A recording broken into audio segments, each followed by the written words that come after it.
Time now to make rounds. Today we are responding to a viewer email, pardon me, about random drug testing for doctors. A lot of other professionals have to do it. Firefighters, cops, professional athletes, even employees here at General Electric, which owns NBC. We were all tested when we were hired. Doctors often hold our lives in their hands. So should they and other healthcare professionals have to submit to drug tests? Our two doctors on opposite sides of this debate are Dr. Michael Fitzsimons, who heads the substance abuse program at in the Department of Anesthesia at Massachusetts General Hospital in Boston, and from the Mayo Clinic, Dr. William Lanier. He is an anesthesiologist who is also against drug testing for doctors. And gentlemen, thanks both of you for being with us. Dr. Fitzsimons, I'd like to start with you.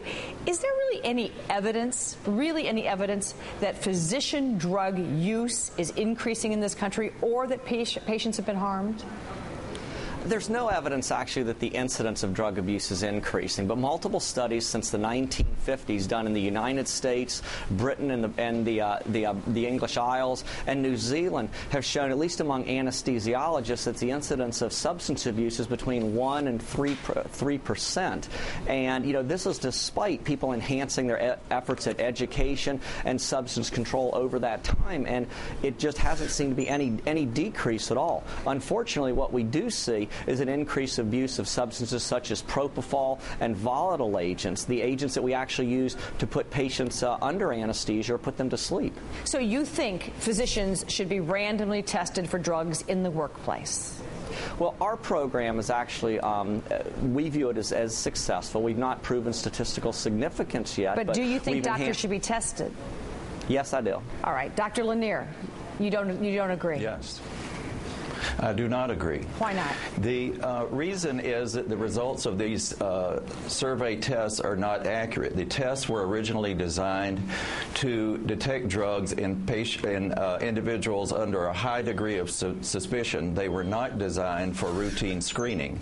And evidence of failure of these tests when applied in a screening mode is evidence in Dr. Fitzsimons' own work at the Massachusetts General Hospital. They introduced a protocol in which they attempted to survey drug use among resident physicians in anesthesiology.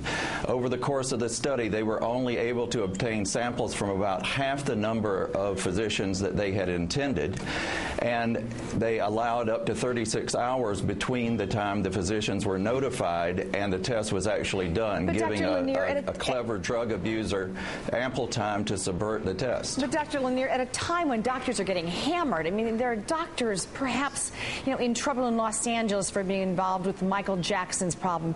We have problems with anesthesiologists, you know, as one subgroup, sometimes having access to extraordinary medicines. We have ethics violations. Wouldn't this be a really sort of stand-up thing to say to the American public? We will police our own so that others don't have to, and we weed out those who are in trouble. While it's an intriguing concept, the fact is that the test results are so horribly inaccurate as presently conducted that the results would be meaningless. So it would be a symbolic gesture to the public, but it would not provide the quality of data needed to make meaningful decisions about patient well-being and about the future of the physicians who are being tested. The evidence suggests that there have not been any patients harmed because of diversion of controlled substances in the hospital workplace, at least by anesthesiologists. In the closed claims analysis of some 2,700 patients reported by Domino, only 5 patients were injured because of substance abuse by anesthesiologists. Dr. Fitzsimons, 4 of those were ethanol or alcohol, and 1 was tobacco. Dr. Fitzsimons, that's a very reasonable point. We don't test for cigarettes. We don't test for booze. We're really talking about narcotics. And boy, if professional athletes can game the system, I have to think a smart doctor can game the system. Well, I agree, and fortunately, we've made many changes in our program to address the criticisms presented.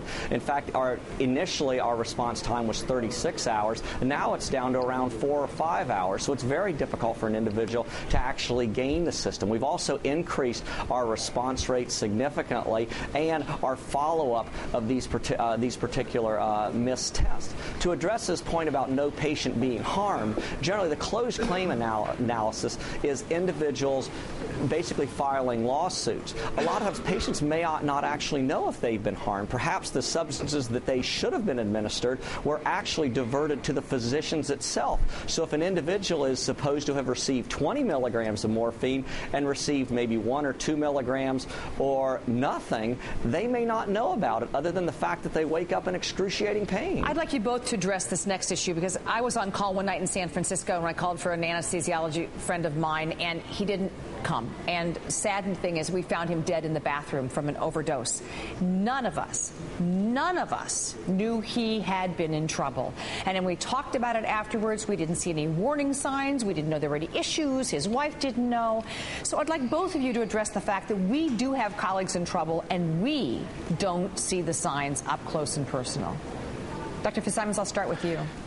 No, absolutely. That's the common scenario, though. These are young, bright, high-performing individuals, and even someone standing right next to them doesn't notice it. So random drug testing actually may be a way to either prevent, deter, or detect an individual that you do not suspect actually has a problem until they're needed at a critical moment. Dr. Lanier, we know that the point of entry for so many young doctors is during residency. If there were some kind of testing program when doctors are going through medical school and residency, do you think perhaps there's wiggle room there that we could catch these young doctors before they fall into the abyss? Or not even there? Certainly there should be some deterrent potential for routine testing if that testing was accurate. But the problem is that it's a costly procedure that has to be done according to protocols, and there's a risk of false positives. In Dr. Fitzsimons' very research, one of the persons thought to be abusing morphine had not used morphine at all, but instead the test gave a false positive result because of recent food ingestion. So again, we do not have the proper protocols and the proper accuracy of our testing to make these meaningful decisions. And I'm going to let it go there. Thanks to both of you, William and Michael. And really interesting, I think, something we have to tackle within the ranks to assure the American public that the position they're going to is clean and on their side and, frankly, conducting ethical medicine. Thanks to both of you. Appreciate it.